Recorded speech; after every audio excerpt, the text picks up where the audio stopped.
সূরা আর-রাদ। বিসমিল্লাহির রহমানির রহিম। রহমান রহিম আল্লাহ তাআলার নামে। আলিফ লাম মিম রা।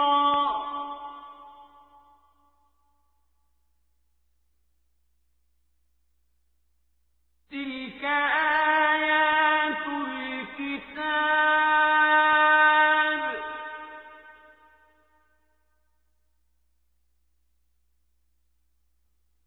ওয়াল্লাযী উনজিলা ইলাইকা মির রাব্বিকাল হাক্কু ওয়ালাকিন্না আকসারান নাসি লা ইউমিনুন। আলিফ লাম মিম রা, এগুলো হচ্ছে আল্লাহর কিতাবের আয়াত এবং যা কিছু তোমার মালিকের পক্ষ থেকে তোমার উপর নাজিল করা হয়েছে তা সবই সত্য, যদিও অধিকাংশ মানুষই এর উপর ঈমান আনে না। তিনি আল্লাহ তাআলা যিনি আসমান সমূহ কোন রকম স্তম্ভ ছাড়াই উঁচু করে রেখেছেন, অতঃপর তিনি আরশে সমাসীন হলেন এবং তিনি সূরজ ও চাঁদকে একটি নিয়মের অধীন করে রেখেছেন। গ্রহ তারকার সব কিছুই একটি সুনির্দিষ্ট সময়সীমা পর্যন্ত আবর্তন করতে থাকবে। তিনি সব কাজের পরিকল্পনা ও নিয়ন্ত্রণ করেন। তিনি তার কুদরতের সব নিদর্শন তোমাদের কাছে খুলে খুলে বর্ণনা করেন, যাতে করে তোমরা কিয়ামতের দিন তোমাদের মালিকের সাথে দেখা করার বিষয়টি নিশ্চিতভাবে মেনে নিতে পারো।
وفي الأرض قطع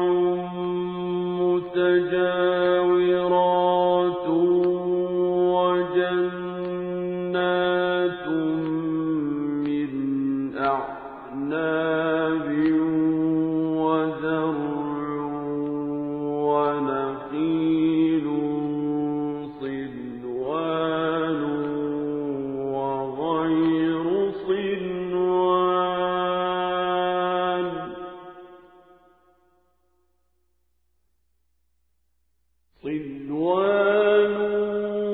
وغير صنوان يسقى بماء واحد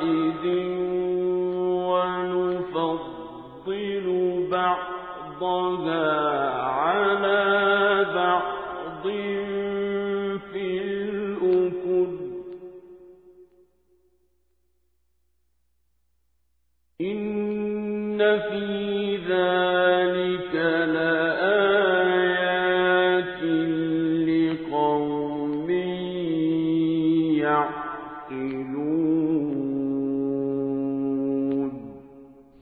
তিনি তোমাদের জন্য এই জমিন বিস্তৃত করে দিয়েছেন এবং তাতে পাহাড় ও নদী বসিয়ে দিয়েছেন। সেখানে আরো রয়েছে রং বেরঙের ফল ফুল, তাও বানিয়েছেন আবার জোড়ায় জোড়ায়। তিনি দিনকে রাতের পোশাক দ্বারা আচ্ছাদিত করেন। অবশ্যই এ সব কিছুর মাঝে তাদের জন্য প্রচুর নিদর্শন রয়েছে যারা সৃষ্টি প্রক্রিয়া সম্পর্কে চিন্তা ভাবনা করে।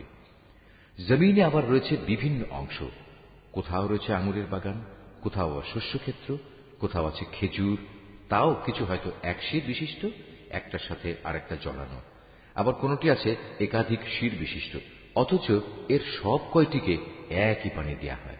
তা সত্ত্বেও আমি স্বাদে গন্ধে এক ফলকে আরেক ফলের উপর প্রাধান্য দিয়ে থাকি। আসলে এ সব কিছুর মধ্যে সে সম্প্রদায়ের জন্য বহু নিদর্শন রয়েছে যারা বোধ শক্তি সম্পন্ন। وَإِن تَعْجَبْ فَعَجَبٌ قَوْلُهُمْ أَإِذَا كُنَّا تُرَابًا أَإِنَّا لَفِي خَلْقٍ جَدِيدٍ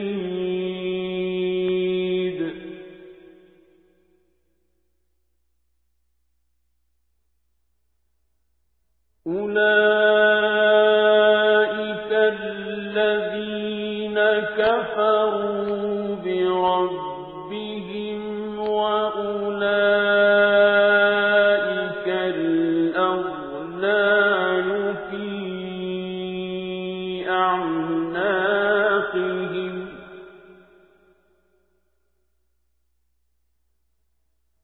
وَأُولَئِكَ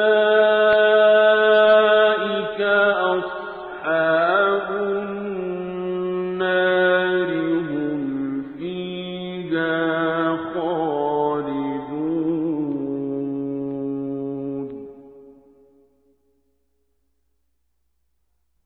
وَيَسْتَعْجِلُونَكَ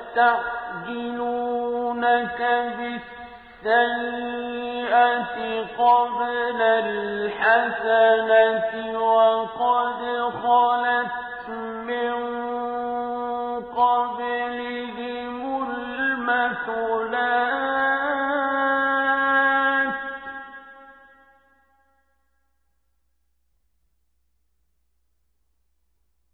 وَإِنَّ رَبَّكَ لَذُو مَغْفِرَةٍ لِّلنَّاسِ عَلَىٰ ظُلْمِهِمْ وَإِنَّ رَبَّكَ لَشَدِيدُ الْعِقَابِ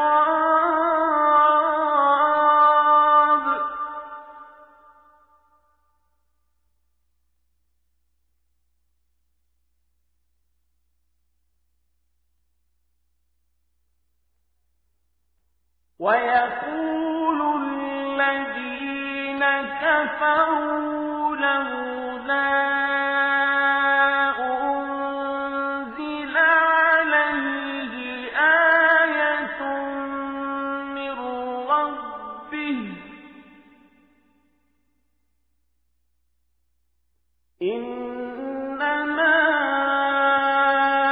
أَنتَ مُنذِرٌ وَلِكُلِّ قَوْمٍ هَادٍ হে নবী, যদি কোনো কথার ওপর তোমার আশ্চর্যান্বিত হতে হয় তাহলে আশ্চর্য হবার মতো বিষয় হচ্ছে তাদের সে কথা যখন তারা বলে, একবার মাটিতে পরিণত হবার পরও কি আমরা আবার নতুন জীবন লাভ করব? এরা হচ্ছে সেসব লোক যারা তাদের মালিককে অস্বীকার করে। এরা হচ্ছে সেসব লোক যাদের গলদেশে কিয়ামতের দিন লৌহ শৃঙ্খল থাকবে। এরাই হচ্ছে জাহান্নামের অধিবাসী, সেখানে তারা চিরকাল অবস্থান করবে। এরা তোমার কাছে হেদায়েতের কল্যাণের আগে আযাবের অকল্যাণই ত্বরান্বিত করতে চায়, অথচ এদের আগে আযাব নাজিলের বহু দৃষ্টান্ত গত হয়ে গেছে। এতে সন্দেহ নাই তোমার মালিক মানুষের উপর তাদের বহুবিধ জুলুম সত্ত্বেও তাদের প্রতি ক্ষমাশীল। কিন্তু তোমার মালিক শাস্তি দানের বেলায়ও কঠোর। যারা তোমার নবুয়ত অস্বীকার করে তারা বলে, তার মালিকের পক্ষ থেকে কোনো দৃশ্যমান নিদর্শন কেন নাজিল হয় না? তুমি তাদের বলো, তুমি তো হচ্ছ আযাবের একজন সতর্ককারী রসূল মাত্র, আর প্রত্যেক জাতির জন্য এমনই একজন পথপ্রদর্শক আছে। আল্লাহু ইয়া'লামু মা তাহমিলু কুল্লু উনসা ওয়া মা তাগীদুল আরহাম ওয়া মা তাজদাদ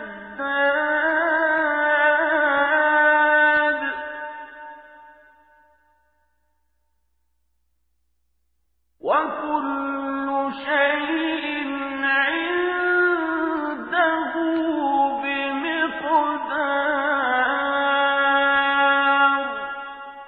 প্রতিটি গর্ভবতী নারী তার ভেতরে যা কিছু বহন করে চলেছে এবং তার জরায়ু সন্তানের যা কিছু বাড়ায় কমায় তার সবই আল্লাহ তাআলা জানেন। তার কাছে প্রতিটি বস্তুরই একটি পরিমাণ নির্দিষ্ট করা আছে। আলিমুল গায়বি ওয়াশ শাহাদাতিল কাবীরুল মুতাআল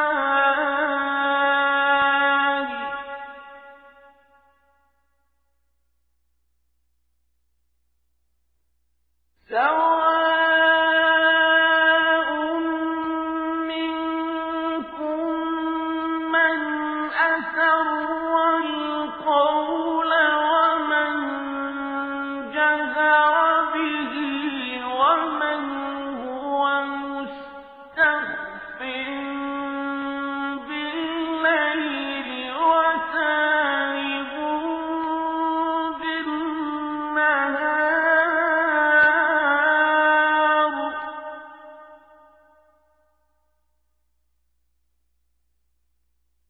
লাহু মু'আক্কিবাতুন মিন বাইনি ইয়াদাইহি ওয়া মিন খালফিহি ইয়াহফাযুনাহু মিন আমরিল্লাহ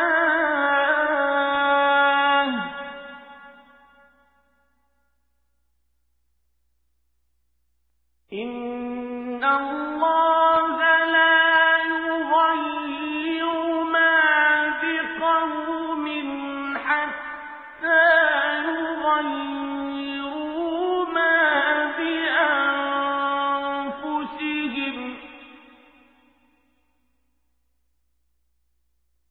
وَإِذَا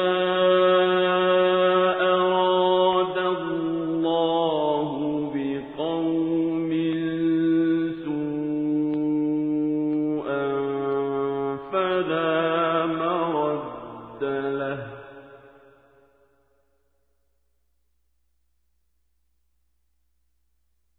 وَمَا لَهُم مِّن دُونِهِ مِن وَالٍ তিনি দেখা অদেখা সব কিছুই জানেন।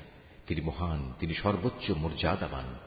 তোমাদের মাঝে কোনো লোক আস্তে কথা বলুক কিংবা জোরে বলুক, কেউ রাতের অন্ধকারে আত্মগোপন করে থাকুক কিংবা দিনে আলোর মাঝে বিচরণ করুক, এগুলো সবই তার কাছে সমান।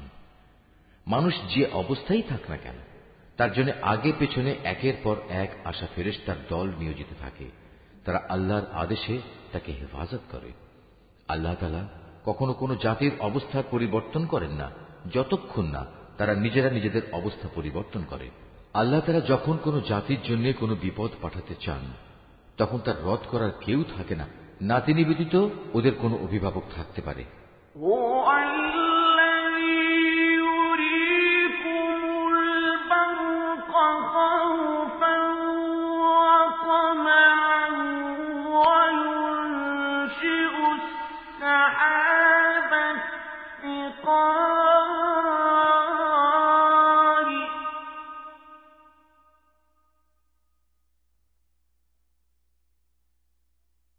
وَيُسَبِّحُ الرَّعْدُ بِحَمْدِهِ وَالْمَلَائِكَةُ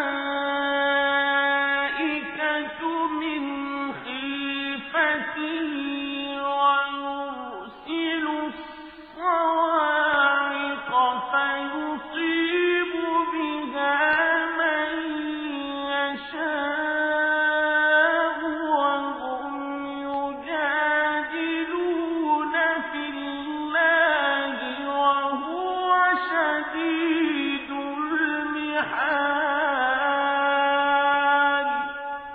তিনিই তোমাদের বিদ্যুতের চমক দেখান, তা মানুষের মনে যেমন ভয়ের সঞ্চার করে তেমনি বহু আশারও সঞ্চার করে। এবং তিনি পানি সঞ্চয়নী মেঘমালা সৃষ্টি করেন। আর মেঘের নিষ্প্রাণ গর্জন যেমন তার সপ্রশংস মহিমা ও পবিত্রতা ঘোষণা করে, তেমনি সপ্রাণ ফেরেশতারাও তার ভয়ে তার মাহাত্ম্য ঘোষণা করে। তিনি আকাশ থেকে বজ্রপাত করান, অতঃপর যার উপর তিনি চান তার উপরে তিনি তা পাঠান। অথচ এর নাফরমান ব্যক্তিরা এত কিছু সত্ত্বেও আল্লাহ তাআলার অস্তিত্বের প্রশ্নে বিতর্কে লিপ্ত হয়। তিনি তাঁর কৌশলে ও মাহাত্ম্যে অনেক বড়। লাহু দাওয়াতুল হক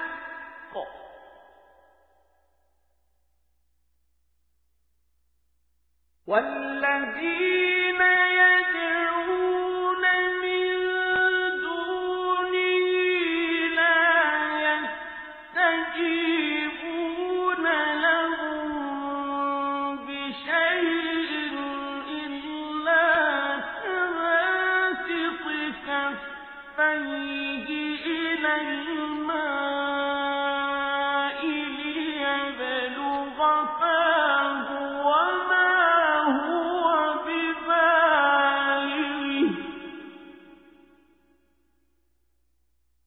ওয়ামা দুআউল কাফিরিনা ইল্লা ফি ضلال। এই আয়াতটি যিনি তেলাওয়াত করবেন এবং যিনি এই আয়াতটির তেলাওয়াত শুনবেন তাদের সবাইকে এখানে একটি সাজদা আদায় করতে হবে। এটা ওয়াজিব। وَلِلَّهِ يَسْجُدُ مَن فِي السَّمَاوَاتِ وَالْأَرْضِ طَوْعًا وَكَرْهًا وَظِلَالُهُم بِالْغُدُوِّ وَالْآصَالِ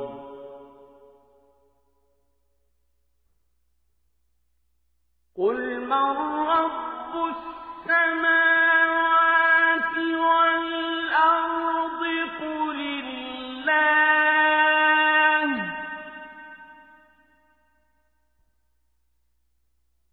قُلْ أَفَاتَّخَذْتُم مِّن دُونِهِ أَوْلِيَاءَ لَا يَمْلِكُونَ لِأَنفُسِهِمْ نَفْعًا وَلَا ضَرًّا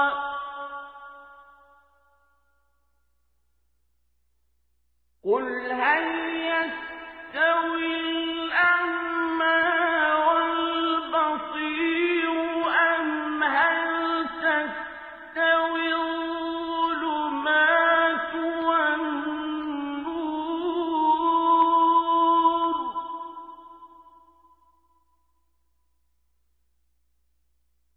أَمْ جَعَلُوا لِلَّهِ شُرَكَاءَ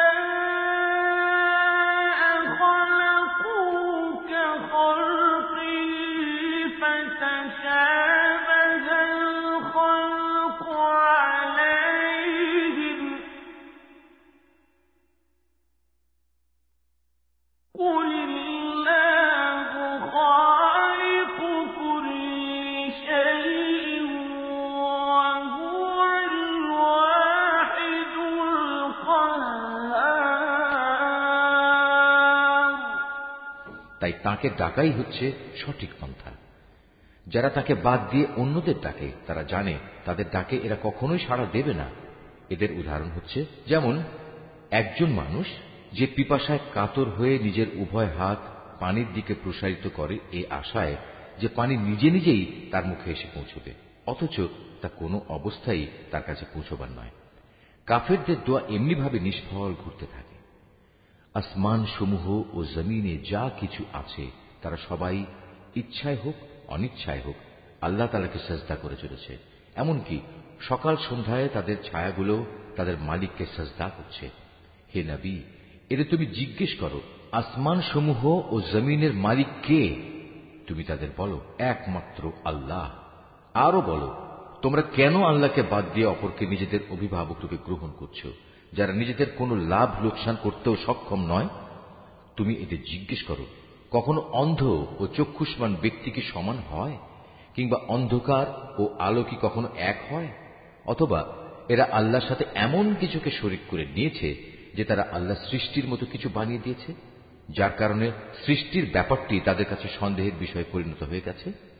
তুমি তাদের বলো, যাবতীয় সৃষ্টির স্রষ্টা একমাত্র আল্লাহ, তিনি একক ও মহাপরাক্রমশালী।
আল্লাহ তাআলা আসমান থেকে পানি বর্ষণ করলেন, অতঃপর নদী নালা ও তার উপত্যকা সমূহ তাদের নিজ নিজ পরিমাণ অনুযায়ী প্লাবিত হল। অতঃপর এ প্লাবন আবর্জনার ফেনা বহন করে উপরে নিয়ে এল। আবার যারা অলংকার ও যন্ত্রপাতি বানানোর জন্য ধাতুকে আগুনে উত্তপ্ত করে, তখনও কিন্তু তাতে এক ধরনের আবর্জনা ফেনা হয়ে উপরে উঠে আসে। এভাবেই আল্লাহ তাআলা হক ও বাতিলের উদাহরণ দিয়ে থাকেন। অতঃপর আবর্জনার ফেনা এমনি বিফলে চলে যায় এবং পানি যা মানুষের প্রচুর উপকারে আসে তা জমিনেই থেকে যায়। আল্লাহ তাআলা মানুষদের জন্য এভাবেই সুন্দর দৃষ্টান্ত সমূহ পেশ করে থাকেন।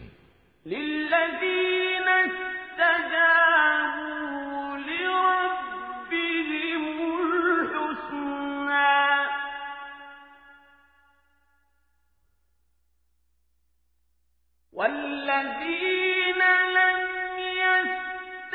يستجيبوا له لو أن لهم ما في الأرض جميعا ومثله معه لافتدوا به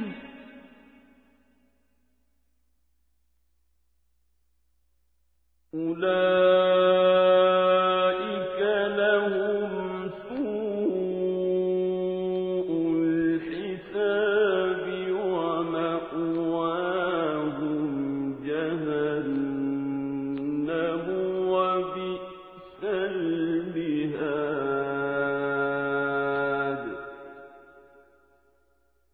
أفمن يعلم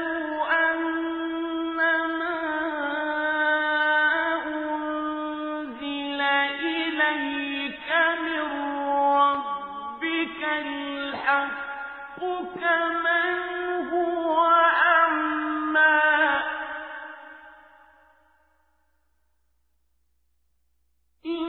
إنما يتذكر أولو الألباب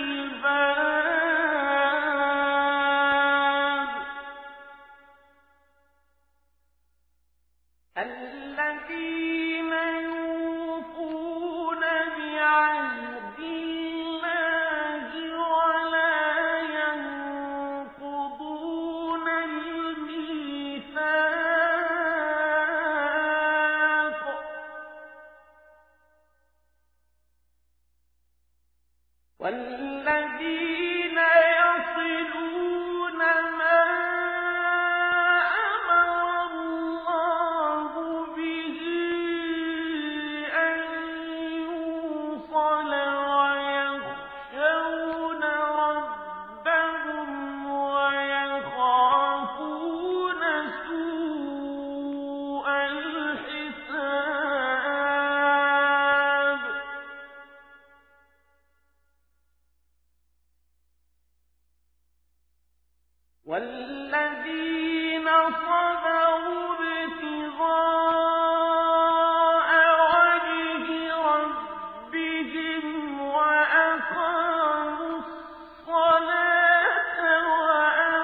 الْحَسَنَةِ السَّيِّئَةَ أُولَٰئِكَ لَهُمْ عُقْبَى الدَّارِ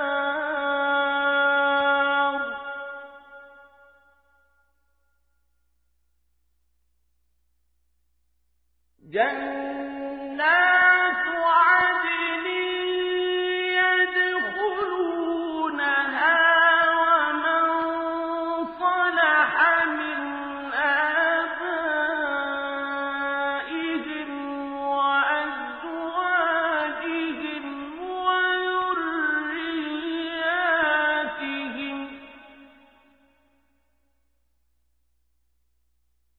وَالْمَلَائِكَةُ يَدْخُلُونَ عَلَيْهِم مِّن كُلِّ بَابٍ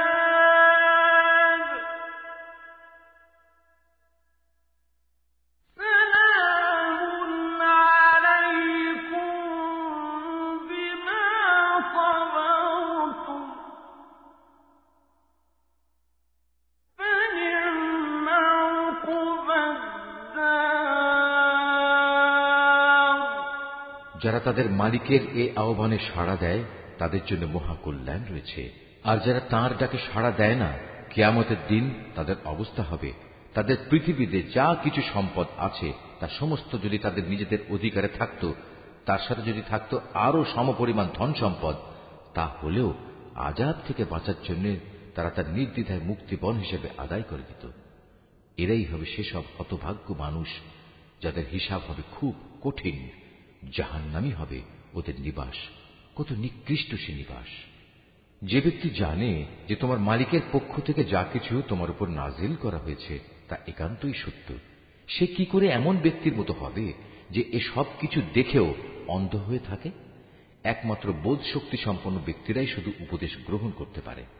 এরা সেসব লোক যারা আল্লাহর সাথে আনুগত্যের চুক্তি মেনে চলে এবং কখনো প্রতিশ্রুতি ভঙ্গ করে না, এবং আল্লাহ তাআলা যেসব মানবীয় সম্পর্ক অক্ষুণ্ণ রাখতে আদেশ করেছেন যারা তা অক্ষুণ্ণ রেখে চলে, যারা নিজেদের মালিককে ভয় করে, আরো যারা ভয় করে কিয়ামতের কঠোর হিসাবকে, যারা তাদের মালিকের সন্তুষ্টি লাভের জন্য বিপদ মুসিবতে ধৈর্য ধারণ করে, যথারীতি নামাজ কায়েম করে, আমি তাদের যে রিজিক দিয়েছি তা থেকে তারা আমারই পথে খরচ করে, গোপনে কিংবা প্রকাশ্যে, যারা নিজেদের ভালো কাজ দ্বারা মন্দ কাজ দূরীভূত করে, তাদের জন্যই রয়েছে আখিরাতের শুভ পরিণয়।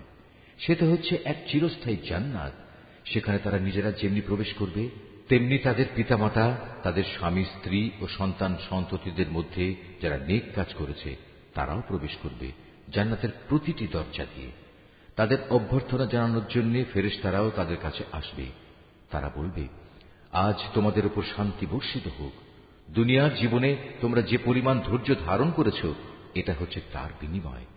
আখিরাতের ঘরটি কত উৎকৃষ্ট! والذين ينقضون عهد الله من بعد ميثاقه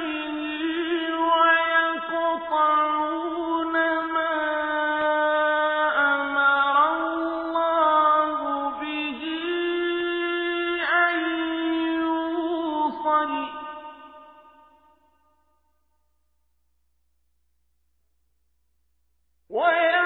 ويقطعون ما أمر الله به أن يوصل ويفسدون في الأرض أولئك لهم اللعنة ولهم سوء الدار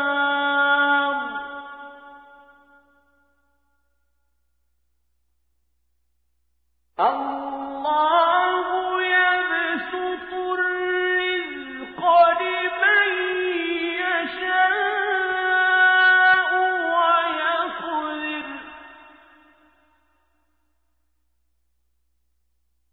وفرحوا بالحياة الدنيا وما الحياة الدنيا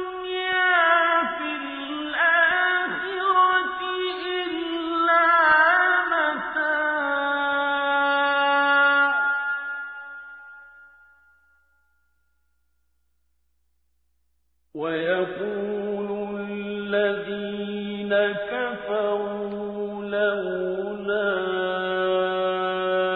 أنزل عليه آية من ربه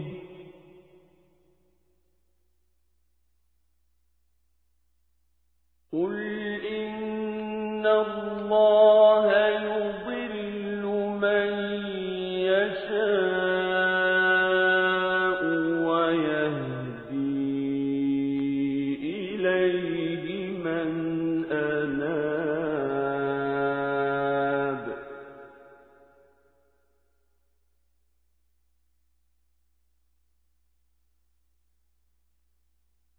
الذين آمنوا وتطمئن قلوبهم بذكر الله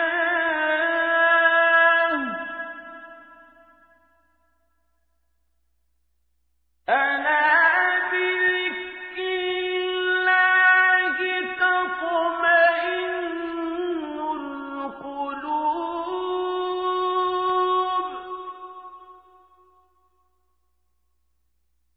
الذين آمنوا وعملوا الصالحات طوبى لهم وحسن مآب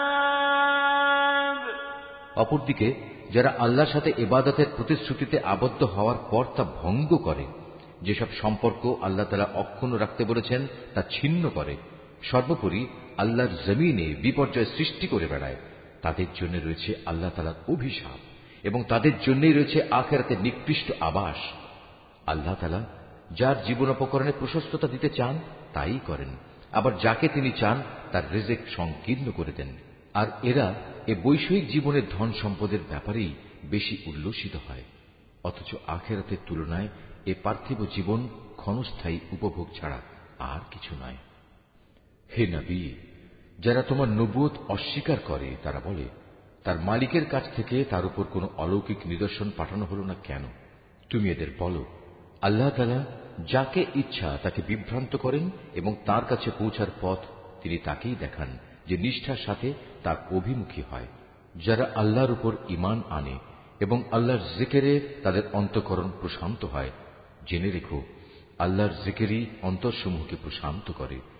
যারা ঈমান আনে এবং নেক কাজ করে তাদের জন্য রয়েছে যাবতীয় সুখবর ও শুভ পরিণাম। كذلك أرسلناك في أمة قد خلت من قبلها أمم لتتلو عليهم الذي أوحينا إليك وهم يكفرون بالرحمن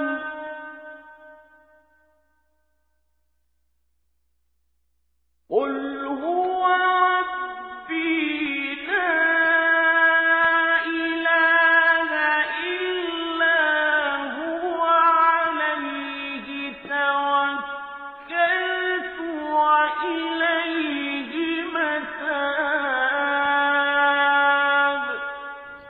অতীতে যেমন আমি নবী রসুল পাঠিয়েছি, তেমনি করে আমি তোমাকেও একটি জাতির কাছে নবী করে পাঠিয়েছি। এর আগে অনেক কয়েকটি জাতি অতিবাহিত হয়ে গেছে, যাতে করে তোমরা তাদের কাছে সে কিতাব পড়ে শোনাতে পারো যা আমি তোমার উপর ওহী করে পাঠিয়েছি। এ সত্ত্বেও তারা অনন্ত করুণাময় আল্লাহ তাআলাকে অস্বীকার করে। তুমি তাদের বলো, তিনি আমার মালিক, তিনি ছাড়া আর দ্বিতীয় কোনো মাবুদ নেই। সর্বাবস্থায় আমি তাঁর উপরই ভরসা করি, তাঁর দিকেই আমার প্রত্যাবর্তন। ولو أن قرآنا سيرت به الجبال أو قطعت به الأرض أو كلم به الموتى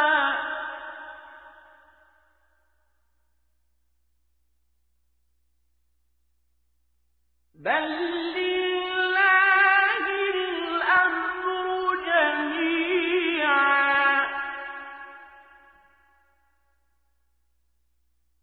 أفلم ييأس الذين آمنوا أن لو يشاء الله لهدى الناس جميعا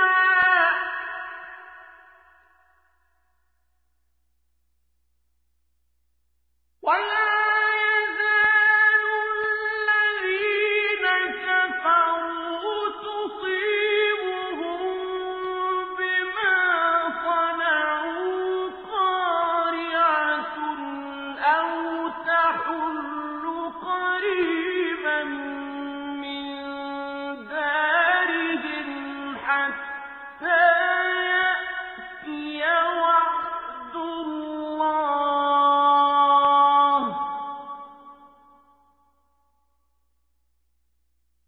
إن الله لا يخلف الميعاد যদি পাহাড় সমূহকে কোরআনের অলৌকিক ক্ষমতা দিয়ে গতিশীল করে দেয়া হতো, কিংবা জমিন বিদীর্ণ করে দেয়া হতো, অথবা তার মাধ্যমে যদি মরা মানুষকে দিয়ে কথা বলানো যেত, তবুও এর নাফরমান মানুষগুলো ঈমান আনত না। কিন্তু আসমান জমিনের সমস্ত ক্ষমতা একমাত্র তাঁরই হাতে। অতঃপর ঈমানদাররা একথা জেনে কি নিরাশ হয়ে পড়ল যে আল্লাহ তাআলা চাইলে সমগ্র মানব সন্তানকেই হিদায়াত দিতে পারতেন? এভাবে যারা কুফরের পথ অবলম্বন করেছে তাদের কোনো না কোনো বিপর্যয় ঘটতেই থাকবে, কিংবা তাদের নিজেদের ওপর না হলেও আশপাশে তা আপতিত হতে থাকবে, যে পর্যন্ত না তাদের জন্য আল্লাহ তাআলার চূড়ান্ত আযাবের ওয়াদা সমাগত হয়। আল্লাহ তাআলা কখনোই প্রতিশ্রুতি ভঙ্গ করেন না। ولقد استهزئ برسل من قبلك فأمليت للذين كفروا ثم أخذتهم فكيف كان عقاب أفمن هو قائم على كل نفس بما كسبت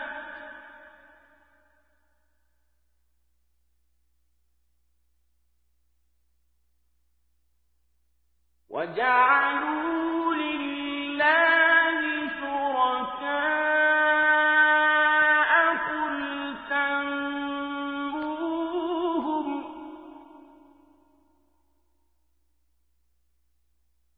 أم تنبئونه بما لا يعلم في الأرض أم بظاهر من القول بل زين للذين كفروا مكرهم وصدوا عن السبيل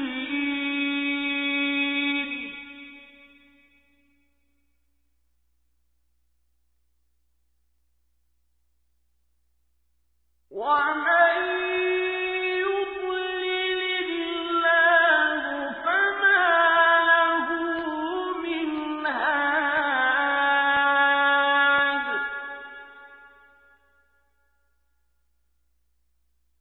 لهم عذاب في الحياة الدنيا ولعذاب الآخرة أشق وما لهم من الله من واق হে নবী, তোমার আগেও নবী রাসূলদের ঠাট্টা বিদ্রূপ করা হয়েছে। অতঃপর আমি প্রথমে তাদের কিছু অবকাশ দিয়েছি যারা কুফরি করেছে। এরপর আমি তাদের কঠোর শাস্তি দিয়েছি। কত কঠোর ছিল আমার আযাব। যিনি প্রত্যেকটি মানুষের উপর তাঁর দৃষ্টি প্রতিষ্ঠিত রাখেন যে সে মানুষটি কি পরিমাণ অর্জন করেছে, তিনি কি করে অন্যদের মতো হবেন? ওরা আল্লাহর সাথে শরীক করে রেখেছে। হে নবী, এদের তুমি বলো, ওদের নাম তো তোমরা বলো, অথবা তোমরা কি আল্লাহ তাআলাকে এমন শরীকদের সম্পর্কে খবর দিতে চাচ্ছ যাকে তিনি জানেনই না? ওরা জমিনে কোথায় রয়েছে, অথবা এটা কি তাদের কোনো মুখের কথা মাত্র? আসল কথা হচ্ছে, যারা কুফরি করেছে তাদের চোখে তাদের এই প্রতারণাকে শোভন করে দেয়া হয়েছে। আল্লাহ তাআলার পথ থেকে তাদের অবরোধ করে রাখা হয়েছে। আল্লাহ তাআলা যাকে গোমরা করেন তার জন্য পথের দিশা দেখানোর আসলেই কেউ নেই। এদের জন্য দুনিয়ার জীবনেও অনেক শাস্তি আছে, তবে আখিরাতে যে আযাব রয়েছে তা বেশি কঠোর। মূলত আল্লাহর ক্রোধ থেকে তাদের বাঁচাবার মতো কেউ নেই।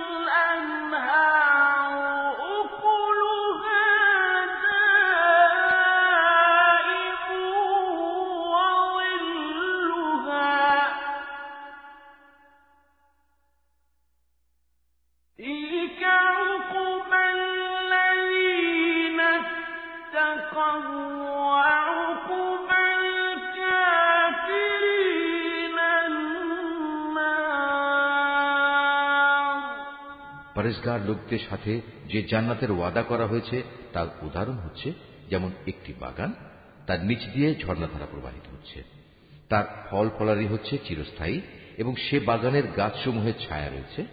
এ সবই হচ্ছে তাদের পরিণাম যারা দুনিয়ায় তাকওয়ার জীবন অতিবাহিত করেছে। কাফিরদের পরিণাম হচ্ছে জাহান্নামের আগুন।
হে নবী, যাদের আমি ইতিপূর্বে কিতাব দান করেছিলাম তারা তোমার উপর যা কিছু নাজিল করা হয়েছে তাতে বেশি আনন্দ অনুভব করে। এই দলে কিছু লোক এমনও আছে যারা এর কিছু অংশ অস্বীকার করে। তুমি এদের বলো, আমাকে তো আল্লাহর ইবাদত করার আদেশ দেওয়া হয়েছে, আমি তো আরো আদিষ্ট হয়েছি যেন আমি তার সাথে কোন রকম শরীক না করি। আমি তোমাদের সবাইকে তাঁর দিকে আহ্বান করছি, তাঁর দিকেই আমার প্রত্যাবর্তন। হে নবী, আমি এভাবেই এ বিধান তোমার উপর আরবি ভাষায় নাজিল করেছি যেন তুমি সহজেই বুঝতে পারো। তোমার কাছে আল্লাহর পক্ষ থেকে যে জ্ঞান এসেছে তা সত্ত্বেও যদি তুমি তাদের খেয়াল খুশির অনুসরণ করো তাহলে আল্লাহর সামনে তোমার কোনোই সাহায্যকারী থাকবে না, না থাকবে তোমাকে বাঁচাবার মতো কেউ। وَلَقَدْ أَرْسَلْنَا رُسُلًا مِّن قَبْلِكَ وَجَعَلْنَا لَهُمْ أَزْوَاجًا وَذُرِّيَّةً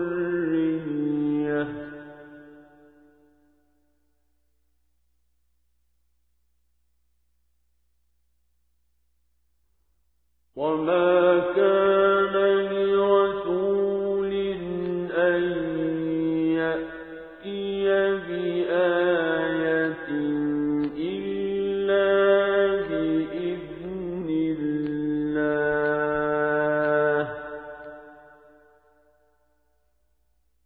لكل أجل كتاب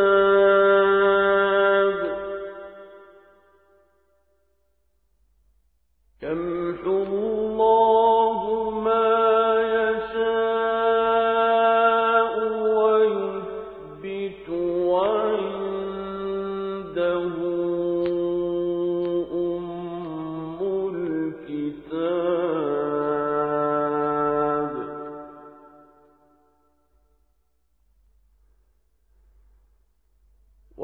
وإما نرينك بعض الذي نعدهم أو نتوفينك فإنما عليك البلاغ وعلينا الحساب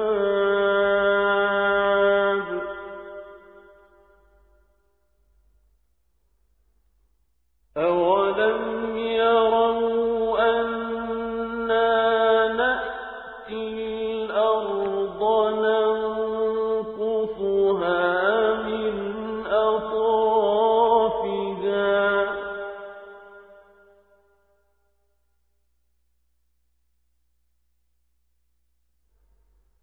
والله يحكم لا معقب لحكمه وهو سريع الحساب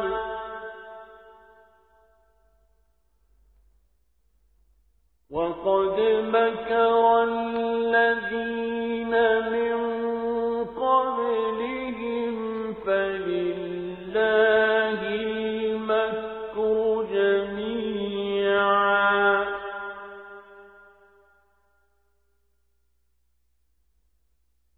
يعلم ما تكسب كل نفس وسيعلم الكفار لمن عقبى الدار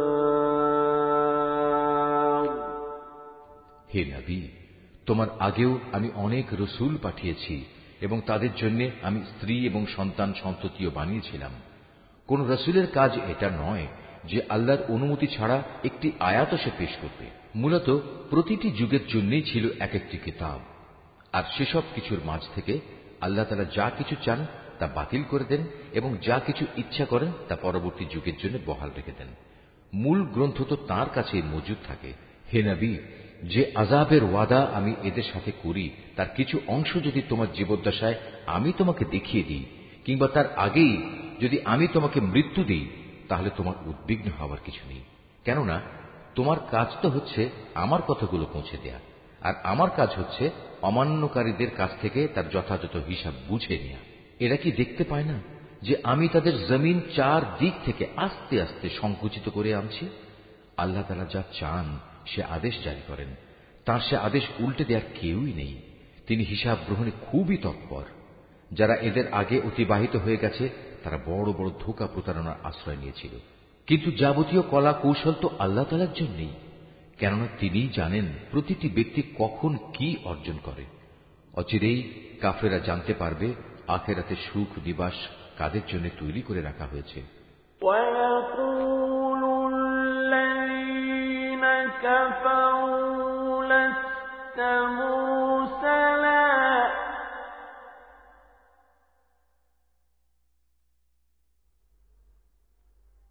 قُلْ كَفَى بِاللَّهِ شَهِيدًا بَيْنِي وَبَيْنَكُمْ وَمَنْ عِندَهُ عِلْمُ الْكِتَابِ। হে নবী, যারা আল্লাহ তাআলাকে অস্বীকার করে তারা বলে তুমি নবী নও। তুমি ওদের বলে দাও, আমার এবং তোমাদের মাঝে আমার নবুয়তের সাক্ষ্যের ব্যাপারে আল্লাহর সাক্ষ্যই যথেষ্ট। উপরন্তু যার কাছে পূর্ববর্তী কিতাবের জ্ঞান আছে সেও এ ব্যাপারে সচেতন।